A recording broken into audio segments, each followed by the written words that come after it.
একটা গাছের থেকে লক্ষ দেশলাই কাঠি হতে পারে, কিন্তু একটা দেশলাই কাঠি লক্ষ গাছও জ্বালাতে পারে।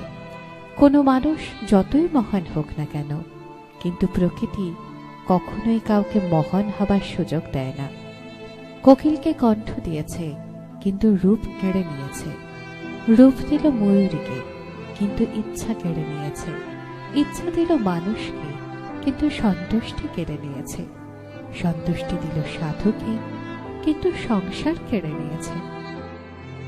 কখনোই নিজের উপর অহংকার করো না, তুমি তো সাধারণ মানুষ। ভগবান তোমার আর আমার মতো কত মানুষকে মাটি দিয়ে বানিয়ে মাটিতে মিশিয়ে দিয়েছে।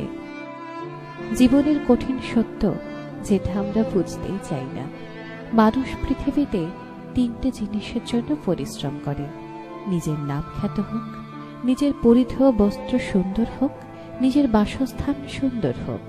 কিন্তু মানুষ মারা যাবার পর ভগবান তার এই তিনটে জিনিসই সর্বপ্রথম বদল করে দেয়। তা হলো নাম, যা হয়ে যায় স্বর্গীয়; বস্ত্র, সাদা থান বা কফন; বাসস্থান, শ্মশান। শেষ করার আগে সুন্দর কয়েকটি লাইন শুধু তোমাদের জন্য। একটা পাথর একবার মন্দিরে পৌঁছলে ভগবান হয়ে যায়, কিন্তু মানুষ মন্দিরে প্রতিদিন যায়, তবুও পাথরই থাকে। আর এই মেসেজটি ভালো লাগলে সবাইকে, নিজের আপনজনদেরকে শেয়ার করুন।